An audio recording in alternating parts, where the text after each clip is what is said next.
The Celtic Exchange, a fresh insight on Celtic Football Club.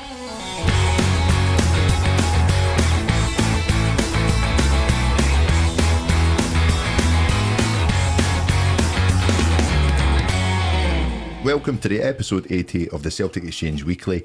This is Paddy standing in for Tino this week, and today I'm joined by Miff and Sinky following a weekend where Celtic's 38 game unbeaten streak in the league came to a surprising end at the hands of St Mirren. Miff, it's been a while since we came short in the league, but here we are. What's your initial take on the result in Paisley? Hello Paddy, hello Sinky, hello listeners. It's a stinger, it's an absolute stinger. It stung at the time. Probably don't really feel that much better about it now, if I'm being honest, but doing things like this helps you get it out of your system. Just one of those games where nothing clicked. A variety of reasons for it. I think it was just a perfect storm of well organised opposition, motivated opposition, and changes disrupting the flow of the team. Coming up to international break, all those different types of things fitting in. Could even argue second goals both offside and a push as well, but I think most Celtic fans were actually that scunnered with the performance that they didn't really think to push too hard on that. But yeah, a stinger. But you know, we're going to go into a bit more depth about how long we've went unbeaten and things like that. You just need to take these ones in the chin and move on. Simple as that. Nice one, man. No, I agree with you on that. Sinky, welcome back to the show, mate. Good to be back, Patrick. Good stuff, my man. Basically, we question on you on that one is how surprised were you that they never made it 7 league wins out of 7 yesterday? Very surprised, but as credit goes to St Mirren, obviously been nearly a year unbeaten in the league, but they were well organised. They seemed to have the desire. They were blocking everything. They were all over it, even time wasting as well quite early on once they got their tails up. So tough one to take, but as I said, it's credit to St Mirren. Social media, people are slating Ange about making the changes. I mean, we made 9 against Ross County, we got through that. I don't know if that's kind of set us up for Ange to think he can do it all the time, but you're right. I mean, it disrupts the flow of the team having 6 changes yesterday, and some of the personnel that we selected. I mean, the midfield, we'll go into more depth in a minute, but the midfield for me, there was no creativity. Maybe apart from Calmac, but the other two weren't really doing much at all. So personnel wise, I mean, these guys are coming to the first team as well. They've got a chance to kind of prove their worth and push for a first team place, even though it is Ange does the squad rotation. But a lot of them didn't take their chance yesterday. They didn't turn up. No, I definitely agree with you on that, and kind of like, you know, taking notice, but no disrespect to St Mirren at all. I think, you know, the starting 11 that went out yesterday should still be enough. Of course. Should still be enough. And I think what St Mirren done yesterday was take the opportunity. They probably know that the fluidity was definitely going to be away, and they capitalised on it. They were in our faces for the get-go. Yep. So credit to them. And definitely gave us some stuff to think about. So, yeah, as you said there, Sinky, was 6 changes to the team that took on Shakhtar Donetsk on Wednesday. Some of the changes in force obviously due to injury to the likes of Carter Vickers and Starfelt. Other changes were Ange's choice in terms of how best to rotate the squad. A rare league start for Aaron Moy, Tony Nelson, Stephen Welsh, and to a lesser extent David Turnbull. But crucially for me, we did start without Hatate, O'Reilly and Jota, and even when they came on, I think that just the way the game had went, trying to get up to the speed that they were required to, just wasn't really happening when the rest of the team weren't clicking as well. People are questioning, is this a fault of Ange? Has he made too many changes? As I've just kind of said there, I don't generally think that that's the case. I think that, you know, we should be able to bring these players in, and everyone should be able to kind of pick up on what we train day in, day out. What's your views on it, Miff, with that? Well, I'll pick up, excuse me, on something that Sinky said there, and I think the lack of what would I say? The lack of energy in the midfield was the biggest problem. Aaron Moy's about as dynamic as an Urquhart tour.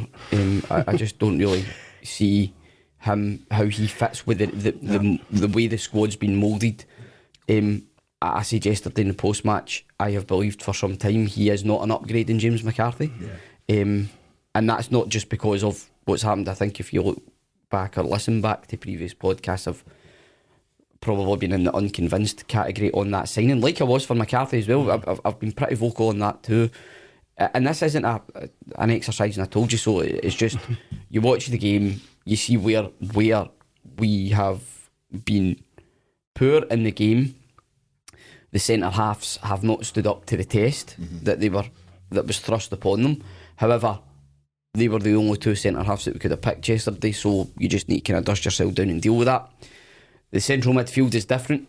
Turnbull, I think, actually has been pushing for a start because of how he's been performing when he's been coming on. He's looked handy, and in previous chances he's been given, he's actually played really well. I think you can file yesterday under very disappointing for him. Really rigid, sideways passing, not very much going forward. I'm going to say something here, and this is a major excuse, but the kick clash did not help in terms of forward passing. I think you could see the hesitancy there, that everybody was just checking, and I don't know how many times I thought a pass was on, and the ball went to a St Mirren player, or I seen a St Mirren player moving. Even when we were defending, I thought, your man's getting back, and no, it was a St Mirren player that went on the ball. Like, no. So I think the kick clash possibly contributed to our lack of fluency in passing, because, like you say, it didn't really improve when the likes of Hatate, O'Reilly and Jota did come on. So listen, bad day at the office. Like I said, perfect storm, loads of factors combined, but I'm not letting Moy off the hook. I'm not letting Moy off the hook purely because Turnbull either, by the way. Turnbull, and I'm a huge fan of Turnbull, but I think you can't play the two of them together. No. And it still leaves me questioning. I think, as far as Moy's concerned, is his place in the squad to replace McCarthy? If it is, I don't think he's that much better. So I'm really, really keen to see Abelgard come in, because I think we just need somebody that can, yes, do the defensive work, but also do it in a more dynamic manner. Well, I think this is the big couple of weeks for Abelgard. You know, he's going to have time on the training field with the players, a lot more than what we've had recently, and I think Ange isn't going to let anything go after yesterday. A big time for him to really just stake a claim. Sinky, on the likes of, I kind of agree with Miff on Aaron Moy. I don't see the point in the signing, because they're very similar. No, do you know what? Moy's the kind of guy you want to come on maybe 75 minutes to kill a game. Ball retention, kill a game, sideways passing, keep it short and simple. He's not a starter. He's not, in a million years he's not a starter. And playing him alongside that midfield three is never going to work. Yeah, I mean, it was a strange one. He's not a bad player, and obviously he's went to China for the money. He's come back, but it just doesn't fit in with the dynamics of the team. No, at all. The tempo. You're right. It doesn't seem to just. There's no the right fit for the way we want to play. He's a very good player, and I've seen him most notably his time at Huddersfield, where he was the absolute hub of their the team that get promoted for the Championship. Really, really good player, playing slightly further forward in that team than what he is now. It wasn't a lack of effort yesterday. You could see he was trying to go on the front foot, he was trying to push forward. It's just he can't do it as quickly as the other guys in the team, and because we've been spoiled by McGregor playing in that position. McGregor is not only dynamic going forward, he's dynamic defending as well. He's busy and about trying to break up attacks, and you just saw how laboured Moy was in trying to get back into the box for St Mirren's first goal. So obviously a defeat stings, and like always happens in a defeat, it's who can we blame. I'm not just singularly blaming Aaron Moy. I thought what was highlighted yesterday was just how out of sync he appears with the style that Ange wants to play. That was my most notable thing. But in Ange's words himself, he said nothing worked.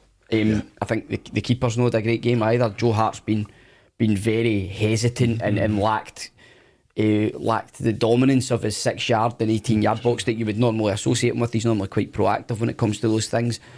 Our two fullbacks just couldn't get into those wee cute positions where they can play between the lines and get the ball out wide quickly.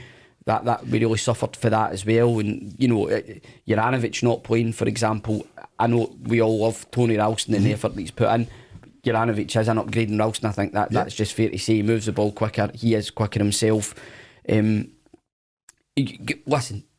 loads of factors involved. I mean, Kyogo was on the park, I think he touched the ball about 10 times. Giakoumakis probably more suited to a game like that, I would argue as well. But the pattern this season has been get a goal early, settle into a rhythm, and away we go. St Mirren just made sure that wasn't going to happen. Ball boys, ball girls, no getting the ball back very quickly. St Mirren players holding on to the ball when the ball went out of play, just to slow the game down, disrupt the rhythm. It's going to be a template for every team that play against us, so we just need to be better than that. Listen, absolutely, we've seen it against Rangers when we went 1-0 up. They were slowing the game down because we do act fast, we do play fast. And one of the things that's a big worry for me, and you're obviously talking about Joe Hart yesterday, I'm not worried about Hart and his performances or anything there. I do wonder if he's just not trusting his two in front of him. He's not that sure about what he's got. It's not Starfelt, it's not Carter Vickers. But a big worry for me, and I don't know how you feel about this one, Sinky, is you look at David Turnbull, and you know, with both what we've said in this show, him and O'Reilly doesn't work together, and now we're saying that him and Moy doesn't work together, and he's quite similar in style to what Hatate does, albeit Hatate I think is a bit more advanced than him. My worry is there, like what do we expect from him here now? Because like I'm not singling him out at all. I think it was a collective poor performance yesterday, but these opportunities are coming, and when you're starting games, you need to be stamping your place in the team, and I didn't see that for anyone, especially Turnbull yesterday. No, they were quite. Turnbull is a good player, right? He's like, with that terrible season, he was the star of the show. Everyone won play of the year, but it was very passive. I mean, these guys, as I said at the start of the show, they've come in and they've no stake to claim for, and they should be bursting a gut to get into that first team. But one thing I'm always thinking about as well, Ange is always making the three subs at the same time, usually around about the 60-minute mark. So are these guys knowing they're going to get game time anyway, right? Regardless, because obviously we can make 5 subs, and is that in the back of their mind? There's a couple of, I don't know, I'll bring this up just now. If you're pushing for a first team place, right, and you're in a squad, and you're trying to push to get in the team, and you get a start, but you know you're getting hooked after 60 minutes every game. Do you think that would sit in the back of your mind as a player? Do you want to play on that park as much as you can? But I don't know if Ange has got them tuned into the fact that you're going to go 60 minutes and I'm going to make 3 changes at the one time. I don't know. I mean, if I'm a football player, right, and if I'm on the bench, I know I'm going to get half an hour. And that half an hour, I can go and improve myself. For these guys that are getting half an hour, they got a start yesterday and they never made the most of it, which is really frustrating. I don't know if that affects their I take your. I know exactly the point you're making. Like now, just well, I'm either going to get 60 or half an hour. I'll just kind of meander through and do what I do. I think for Moy, it's still early. Despite everything I've said, he's come in. He's not had a lot of games, and he looks like the type of guy that's probably going to need games. Is he going to get that though? Is he going to get the run of games? I don't think he is. I don't think so. Is that natural progression or improvement going to come? But remains to be seen. Turnbull, like I say, quite surprising that he was so poor yesterday, given that I thought he was on the cusp of coming back into the team. And someone, when you see his name in the team sheet, you don't think, oh no, Turnbull's playing. It just didn't work. For whatever reason, it didn't work. And again, I take your point that you're looking 2 different combos, him and O'Reilly, him and Moy. I think the answer to that is just, if you've got legs in the team, if Hatate and McGregor are in the team, then you can have a Moy, a Turnbull, or an O'Reilly. But I don't think Turnbull's a starter. No. It's as simple as that. I just don't think he's a starter. However, I think he's a very, very handy squad player to have. Whether he sees himself as that will be a different matter. Come January, that might be a different matter. So that's a big factor I've got on it as well. I don't think he will. Now, I know in the post-match yesterday we concentrated on mainly the centre halves and the centre midfield, but online the vitriol seems to have been directed at Daisen Maeda more than anyone else for what I've seen, which again I find relatively surprising, because I think Maeda and Abada fall into similar categories for me, is that they're really effective players. They pop up now and then, well, more than now and then, but they pop up regularly with a goal or an assist.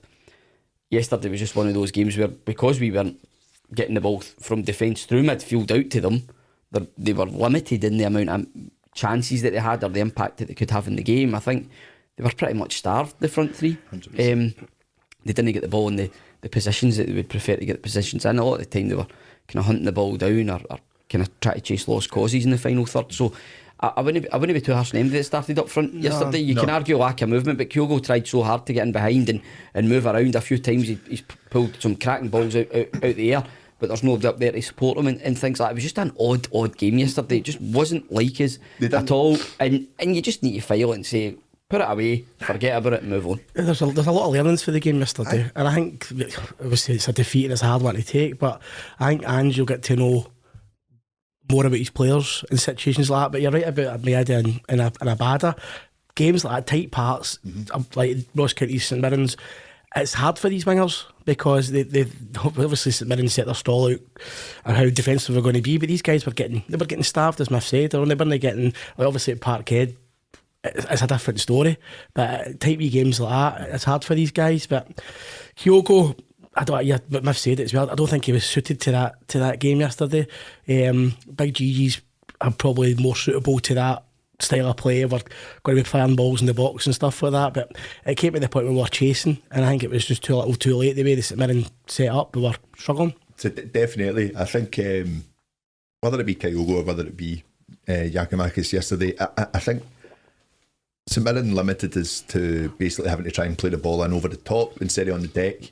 We weren't really confident in trying to play through their lines at all. So therefore, you're ruling Kyogo out of the game unless you can run on it a lot. But there wasn't enough from the midfield yesterday, and even I bring the inverted fullbacks into that, and Taylor and Ralston. There just wasn't enough bringing forward because we were pinned in so much, and it's something that we need. Probably two energetic midfielders that are going to kind of try and prevent that from happening, to take the pressure off us, because McGregor can't do it all. We've spoken about that before, but what we didn't have was Moy and Turnbull aren't going to do that running for you. I think that's fairly evident. I think where it did slightly improve in the second half was when Hatate came on, and there was more of that, even at least attempting to carry the ball in the final third, carry the ball forward, draw players out, and we created more. Wouldn't necessarily call them straight opportunities, but we created more sort of openings around their box, where if we'd selected the right pass or whatever, we could have had certainly more opportunities than we actually ended up with, because I think there was a couple of balls flashed across the face of the goal. Giakoumakis' header, Jota's header as well. Yeah. I know. Other days, their goals, absolutely. That's about it. The second half, we did two chances, as you say. Giakoumakis should have probably scored. He should have. And Jota as well. It was a really good chance. Textbook. He totally headed the ball down, but he took the bloody pace at the ball, hadn't he? He took the pace at it. And then the other one, probably Greg Taylor had a shot for 25 yards straight at the keeper as well. He just couldn't get the angle. It was a good hit. It was a good strike, but we just wasn't. It's just one of the days, wasn't it? Kind of what you're talking about there as well, Miff. Just talking about, obviously, we started to kind of control the ball a little bit more in their final third. They got that early second goal, and it allowed them just to kind of sit and soak everything up. I think, I put this one to you: is it just one of those days yesterday, or has Ange got it wrong? Me personally, I just think it's one of those days. I don't think he's got it wrong.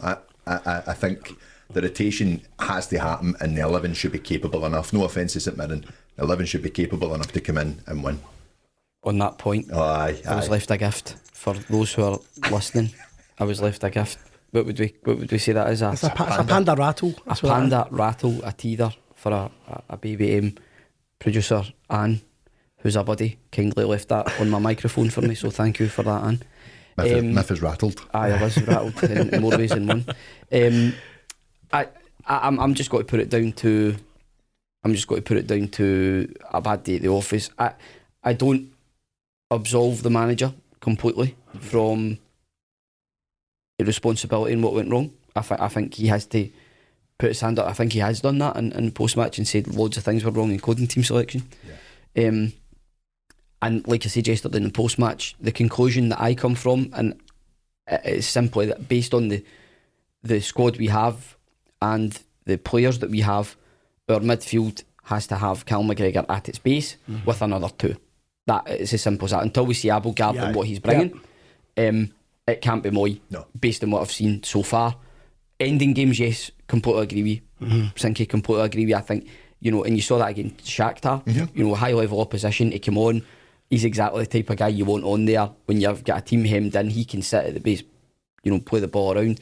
type part like that, when you're maybe needing to be a bit more dynamic and you're needing him to create something, I don't think he's a man. It wasn't happening. There wasn't enough zip from him, and we might sound as if we're coming in too heavy on him in Turnbull as well. We're saying it because we see it. Yeah, and I need to say we've got a fairly decent Aussie following, lads. We're not anti-Aussie on here. Please trust me. We are not. For the World Cup, we are not anti-Aussie. Yeah. We want them to do well. Just to hammer that point home. We want every player to do well. I just think agreed.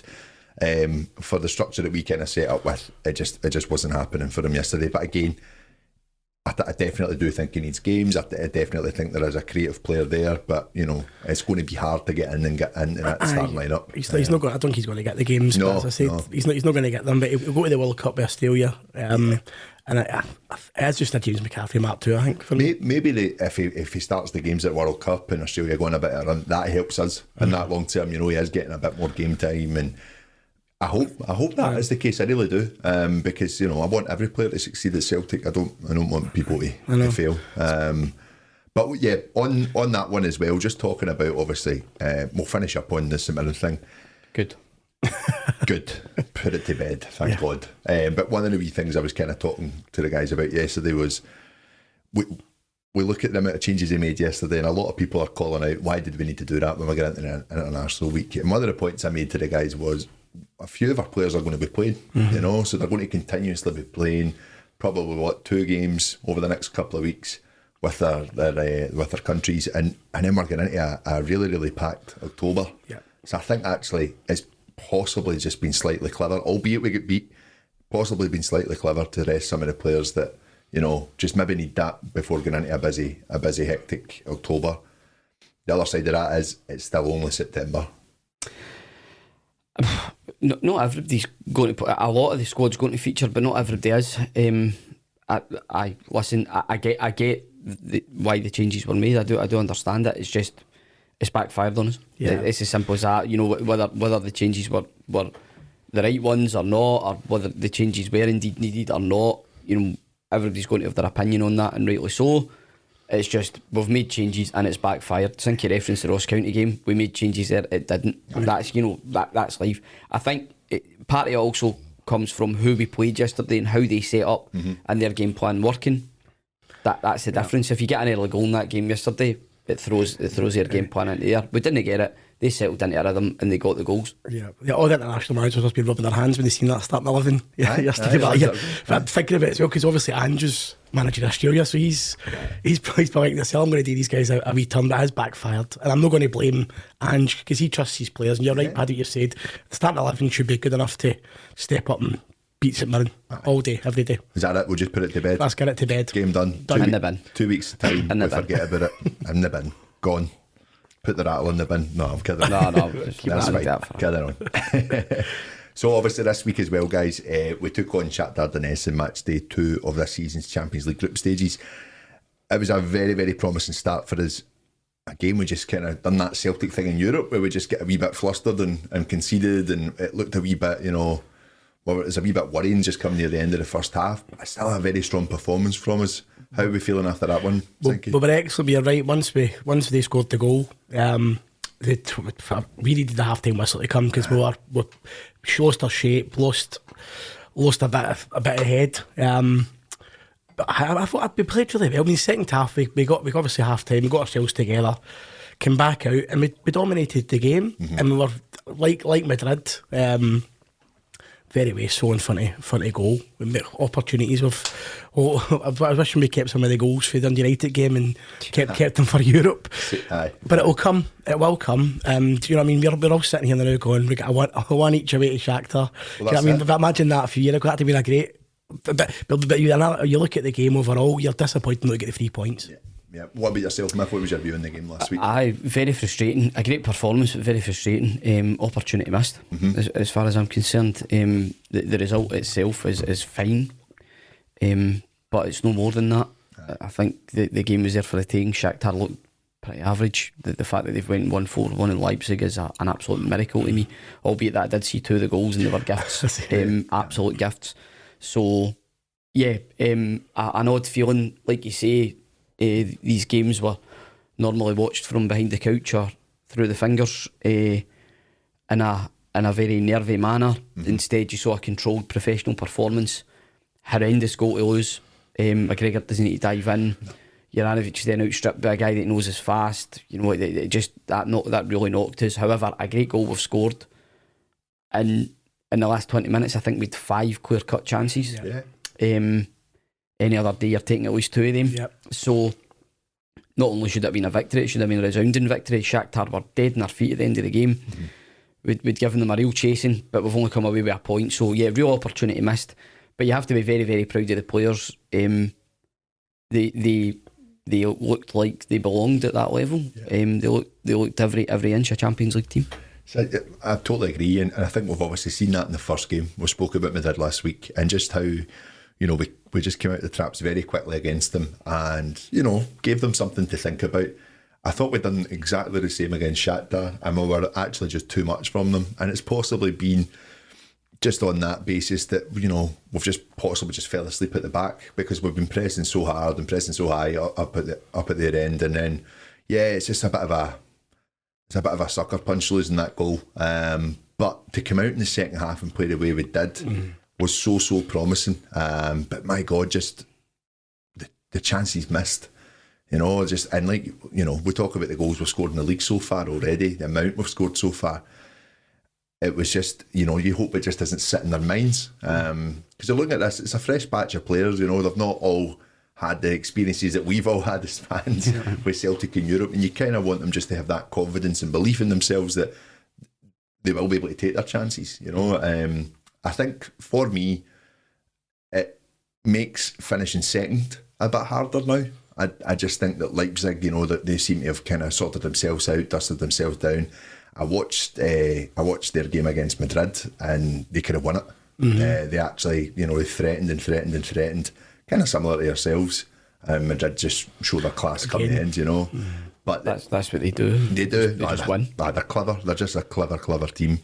But the worrying thing for me is that, you know, Leipzig aren't going to be there for the taking as much as we expected. You know, they're a very, very good side, and they might start to find their feet by the time we play them in a fortnight's time. What's your view on that, Myth? I seen a bit of the Leipzig Madrid game. Werner looked really lively. They'll be a handful. Certainly can't see us going over there and wiping the floor with them the way that Shakhtar did. So immediately that kind of puts you in the back foot, and means that result in Warsaw is even more disappointing, given the dominance that we had. We really should have been coming away with all 3 and been in a much better position. But listen, I think what's been shown is we appear suited by the pace at which the Champions League games are played, in stark contrast to events at Paisley. But yeah, I think I said it before when a few weeks back. I think we just need to buckle up and go along with it. You know, there's going to be highs and lows. Mad that we feel low after a draw away in Europe, but you would have taken the result before the game, but after seeing the performance and the chances, the clear-cut chances we created, it's very disappointing that we've not taken more than just the one. But listen, you know, we're still in there pitching. The important thing was that Shakhtar didn't get any further ahead than us, and they haven't. We've still got them to play back at Celtic Park, so yep, all to play for. What about yourself, Sinky? What's your view on last week's game? Is there anything you would kind of make you think that for the rest of this group, you know, is there anything that you think we've got a really good chance of finishing second, or do you think that it's going to be a fight for third? What's your... It's a fight for second. I think it's a straight shout between us and Leipzig. Got to take heart for the level of performance. I mean, the Madrid first half was one of the best I've seen Celtic play in my lifetime. I know that's a bit of a statement, but thought we were excellent. Yeah. Right? We gave them something to think about. The Shakhtar game, as you said, very wasteful. 5 clear-cut chances in the second half, but it will come, and go to Leipzig in 2 weeks' time. A point would be an absolute dream. Yeah. A point, but honestly, I take a point right now. But if we get these guys back to Parkhead, I mean, I'm quite confident we'll be in Europe after Christmas, regardless. Right, third place. Looking at Shakhtar, Madrid will probably beat them twice, and Leipzig will probably beat them in the return. I can see that. I don't know how they've seen the 2 goals as well. My God, right? Just passed it. It was just crazy. But you're right what you're saying. They're going to be. They've obviously got the new coach at Leipzig, Royce, because he's a top coach. Yes. It'll be difficult, but I think it's a straight shootout between us and Leipzig for second place. And get these guys, they get the 2 massive games at Parkhead, and I think we'll take the 6 points for the 2 games. I'm confident, but second would be great. But we will be in Europe after Christmas. I think so 100%. Yeah, I think so too. I think fingers crossed. These fingers for those listening. For those listening, aye. No, I just think I think we'll be. I think we will take so much confidence from the opening 2 games, especially against Shakhtar. I think that they want to get them back at Celtic Park now. Albeit it's game 5, but they will feel confident getting into it. And definitely the games against Leipzig, I'm saying obviously we need to kind of be a bit more cautious. I think after the Madrid game, everyone was very much like we've got a really good chance of finishing second here. I still think we do. I really do. I think over there will be a difficult game, but we are good enough to compete here. We are good enough to go and win. And a European win away is just they're hard to come by, and they're hard to come by. Sorry, and I just think that even after Wednesday we were disappointed there. This will be a different game over there. I think it will be a difficult test, but I'm confident that we can no, win. And it's been a build up. Over the last year, we went to Betis, went to Leverkusen. We gave them a good run for the money, and now we're a year in now. Aye. We're more organised. We've got higher quality players. There's nothing stopping us. I mean, the mindset change for the fans. I'm getting back to what I said about the getting a 1 each at Shakhtar. We're all disappointed when you look at the game overall, but we're kind of kicked on, and I think we've found our level. In Champions League as our level, we've got the personnel, and a lot of these guys are experiencing it for the first time. Yeah. But these 2 games at Parkhead are going to be like the cup finals. Yeah. The atmosphere will be brilliant. You always see under the disco light, Smith. If we get 6 points for those 2 games and we get any result at Leipzig, we'll definitely finish second. Some of the boys were talking the other night, and we were saying obviously how good it would be to finish second and go in to the last 16, but some of them were actually saying I'd rather finish third. I want to finish second. Do you know what? Like looking at the Europa League, and we finish third. There's still quality in there. Oh, of course. So we're not going to go there and go on a run. Like obviously everybody's booking tickets for the final if we get the Europa League. But the standard is no much that there's Champions League teams in the Europa League. Yes. So I would for me it's the last 16 all day every day. What about yourself? Last 16. You're in that competition. Just stay in it for as long as you can. You want to play at the highest level. Of course you do. Every opportunity you do, because that's where you're going to learn. Well, the school of thought would be if you can perform the way you did against Real Madrid, if you can maintain that level of performance over 90 minutes, you've got a chance of beating a lot of teams. Maybe no the top 3 or 4. Like say Man City, PSG, and Real Madrid are the 3 that stand out to me. Listen, I was very, very impressed with Napoli as well. By the way, very impressed with Napoli, and they beat AC Milan last Sunday night. I watched it. A cracking team. They're looking good. They're really good. I watched them against Liverpool. They were excellent against Liverpool, and then obviously they're against the other mob that last week there. But you're right, Miff. They're absolutely flying. Absolutely flying. They've got a really good chance of winning it when it's Serie A. And it was the weed lasted all right. Respect trophy was up for last week. I know. Napoli never broke sweat, and then they just turned it on when they needed to. Again, just a very, very strong performance. But then I suppose they could say the same about us against Madrid, but we should have scored against Madrid. Anyway, scored a few, aye. So no, I just think definitely last 16. That's where you want to be. That's the a two-legged affair, knockout competition. Do you know what I mean? Get a good result away for him and bring them back to Parkhead. It's like they're on to Seville. But it was perfect, you know what I mean? But no away goal rule as well. Exactly. So it's last 16, two-legged affair. We're winning it. Do you remember the excitement built up against when we were going to play Juventus? Come on! It was brilliant. We were like 1-0 down after 3 minutes. Oh my god! Celtic went through a spell for years. Remember, we used to concede the first 10 minutes of the European game for about 10 years. You were just waiting it coming all the time.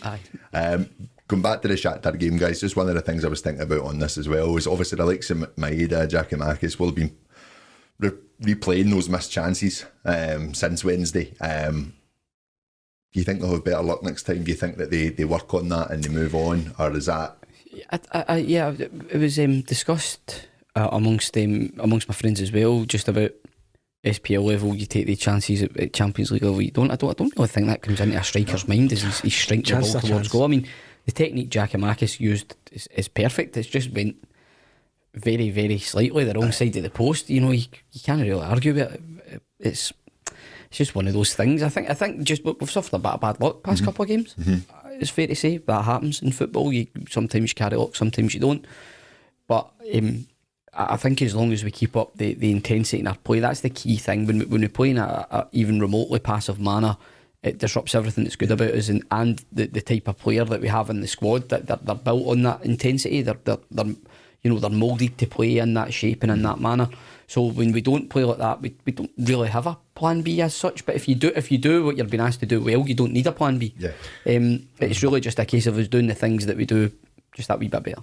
A massive factor as well, I think, with obviously these games, is that you look at some of the younger players, the Abadas, the Jotas, Carter Vickers, and Greg Taylor, Matt O'Reilly, the experience they're getting here, for experiencing their first tournaments as well, and just thinking, we can go toe to toe with these teams here. That's only going to be good for us. We've had so many seasons where you look at some of the players that are playing year in, year out in the Champions League, and they know about these we might go down 1-0. I think just getting these players in here and making them believe you can compete is brilliant. Do you know what? Rewind 12 months ago, we never had a team fit enough for the SPL. Aye. Now we're sitting here with a squad that's Champions League ready. Aye. Unbelievable. And you mentioned the man's name there. The biggest miss yesterday for me is Carter Vickers. Yeah, big time. Yeah, huge. I seen an incredible post going about Twitter today for one of the rival websites, basically saying without Carter Vickers, they're not that very good. And you're like, well, obviously it's one of our best. He's the best. Well done, you. But that was the one. I mean, we were having a debate on the show a lot about the Jota Vickers. Who would you sign? And I always stuck to Vickers. I think he's been brilliant since he came in. You can see that he's the one. He's the one that always was the start. Yeah. Right, so it's always going to be either be Starfelt or Jens or Welsh. He's always the one that would be starting. We kind of touched on that yesterday in the final whistle show. We were talking about, we think Jens is actually a decent player, but he needs to be alongside Carter Vickers. 100%. And Starfelt, I'd say, needs to be alongside Carter Vickers. Yeah. Is there an updated bulletin on Carter Vickers? Is he going? Nothing that I've heard. He can't be going away with America then. I hope not. I hope it's just rehab and just get back in for us. Absolutely. I don't care about international football. Sorry, guys, but I would donate my hamstrings, but mine's are absolutely worthless. Talking about international football, Miff, you got to any games this? Brilliant. Done me like a kipper there. I'll let Miff explain what Scotland and Ukraine game is going to. Miff's doing Miff things. Yes. So going to Scotland Ukraine game on Wednesday night. However, me and a few of the in-laws and that are going mob handed with the kids and all that, and that's because we originally bought tickets thinking we were going to the World Cup qualifier. Excuse me, turned out we'd actually bought tickets for a Nations League game. I had booked the minibus and everything to pick us up for the pub. I'd email the boy back and say, mate, now that bus I've booked for Wednesday night, just cancel it. I'll get back in touch. Get back in touch in September. So we're going mob handed on Wednesday night, but it wasn't the game that we actually thought we were going to. But we're still going to Scotland Ukraine, so good. It'll be a good game. And you know what? Taylor's got a chance of starting because Robertson's injured, so there's talk of Taylor potentially getting a start. Might play Taylor and Tierney because he likes playing Tierney in it. Yeah, and in the back three, didn't he? Play the centre half. I'd expect. Well, I don't know. Well, that's somebody put on the day. You've got a chance of Hanley McKenna being centre half partnership.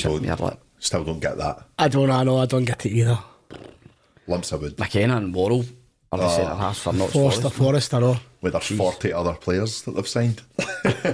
Tune into the Premiership Exchange for know, more. I know what I mean. Piece here. We're on international football. We'll now be covering the Championship in England. Well, I'm a Bristol City follower, fan. I can't call myself a fan when I'm a 500 mile away, but but my brother's been doing Bristol 30 years, so I always keep a keen eye for City. I've been down to City a few times.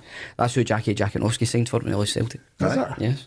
I work in Bristol, so I might go to a game then. I go to Ashton Gate. Don't go to see Rovers at the Gas. Up the gas. Don't go to see the Gas. On that one, guys. Championship Exchange coming next week. No, just obviously finishing up and what we're looking at with the Champions League. So basically, if Real Madrid go on to win the remaining games, basically as expected, Celtic find themselves in a pretty strong position. Should be going to win our home games against Leipzig on the 11th of October and Shakhtar on the 25th of October. We win them, we're sitting in 7 points, and if we're kind of hoping we have a better head to head than Shakhtar, then we're definitely looking at third place. It just makes this game in a fortnight's time against Leipzig in Leipzig. I was going to say Berlin because everyone's flying there. I don't know why I've done that, but it's going to just make it quite a big one. I hope it's not the type of game where they try and get a feel of each other and just suss each other out for the game coming to Celtic Park. But I generally just love us to see us go for it and just what will be type of thing. I think listen, everything's still off for the weekend. You're disappointed after a result like that, but that can happen. I don't think it derails the way the team plays. I don't think it derails the manager's thinking, which is probably the key thing.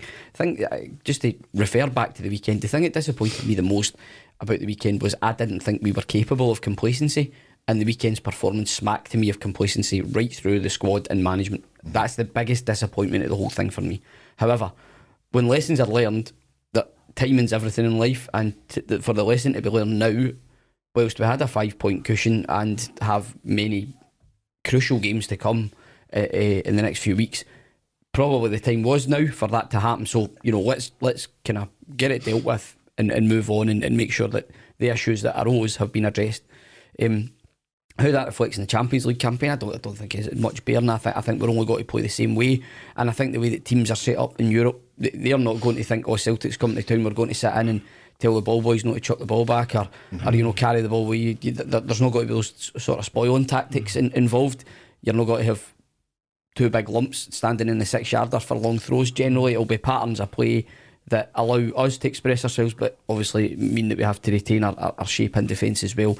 So yeah, for me, I think it's business as usual really. We just go out, we play the way that we play, and hopefully yield some results.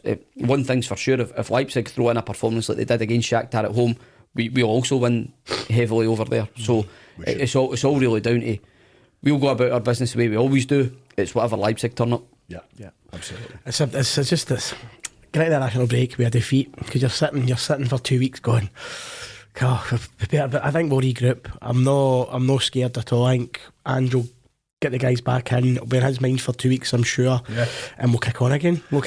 Absolutely, and that's again something we mentioned last night, Sinky. It's it's hard for us fans, 2 weeks sitting stewing. Exactly. But it's 2 weeks for Ange to say, right, I know what's went wrong, let's get this right.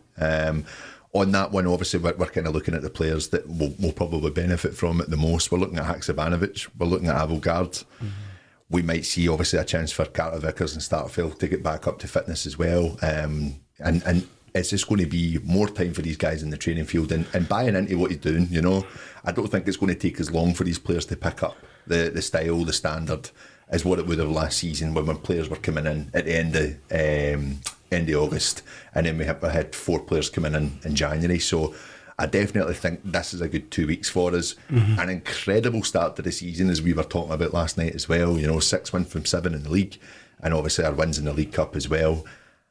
I'm not worried about yesterday at all. I think this is just like you say, Miff, I think it's happened at the right time, and we're just going to go into a nice position for a busy month. Obviously, we're kind of talking about October there. It's looking like it could be 9 or 10 fixtures throughout October, especially if they decide to organise the game against Livingston, if they try to put that in for it as well, which, knowing the SFA, SPFL, you wouldn't be surprised. The programme obviously ramps up ahead of November's World Cup. The month starts with Motherwell at Celtic Park on Saturday the 1st of October, and it ends with Livingston away on Sunday the 30th of October.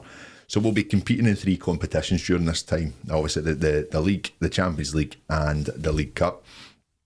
Question for you here. So the full squad will be needed during this vital time. So it's vital that all are up to speed and ready to contribute.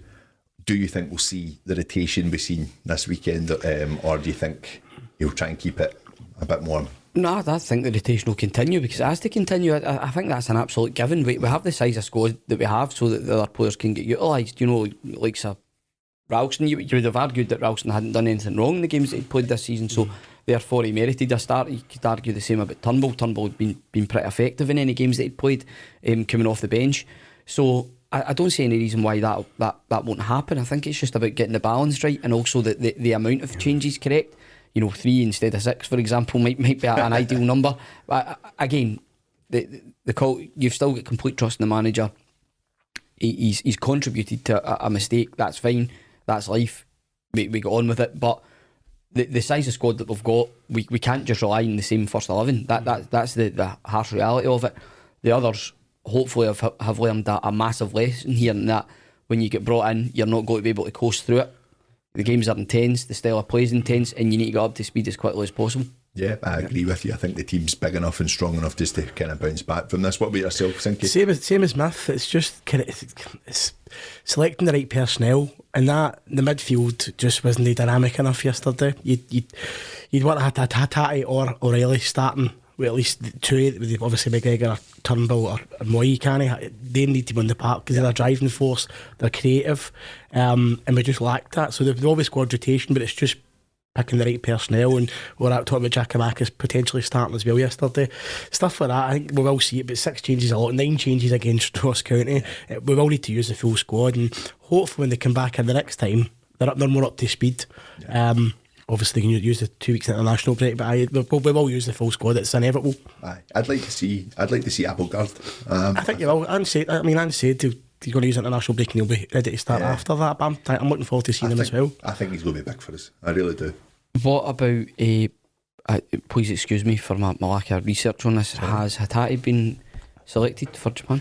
I believe so. And the good he normally does. The good thing about Japan, I don't know if you know, they're playing all their games in Europe. Seen that? All their build-up games. There's not a lot of travelling involved, so that's a big plus as well. Am I right in saying Maeda and Hatate are regulars, but Kyogo isn't? No, I don't think Maeda's a regular. Isn't it? I don't. I think he was. Or is it Kyogo and Hatate are regulars and Maeda's right, okay. I think Maeda was kind of starting to knock the door when he just signed for us, right? Because that's why he was getting kind of called up a few times as well. But he just getting on back on Maeda again. I love him. I think he gives so much for us, and I kind of agree with you with some of the stuff I've read over the weekend. He didn't have a lot of the ball yesterday. No, none of that front three did. And I just think with Maeda, he seems like a bit of a confidence player, as most wingers are. And I just think we need to give him a bit of a break. That's my view on it. Well, I certainly wouldn't want to begin him any snash, because I think he'd be pretty quick with you. Aye. Like battery. Absolutely. And then you're not going to be able to run away from him either, right? No, but you're right. Maeda and Abad are very similar. They get themselves in good positions. They're wingers. They're no the finished article when it comes to striking a ball and stuff like that, and people have been slating Maeda about his technical ability and all that, but he works his backside off, and we're a better side with him in and around the team, and he just offers so much. He does offer so much, and I think you're right, we need to get off his back. But as fans, we're always looking for something to blame, because the strip clashes, I love that. I like that one. Aye, strip clashes, that's the reason, that's it. Listen, I wasn't happy with it. No, do you know what? I was as just a viewing spectacle, I was not happy. I was just, you're right about that. I don't know if you remember, is it Man United played Southampton at the New Dell, and it was the grey. The grey strip. I think they changed it at half time, didn't they? Did, and did they still get beat? Or they still get beat. I think it was at the was it a Rory Rosenthal hat trick? They still get beat. Premiership exchange. Premiership exchange. Back again. The football knowledge is unreal here. Tomorrow we'll be covering League One in France, and we'll be looking at Serie A come the end of the week, guys. Thanks for listening. No, so on that one, guys, we will wrap things up today. Sinky, great to have you back in the show this week. Mate. Absolutely.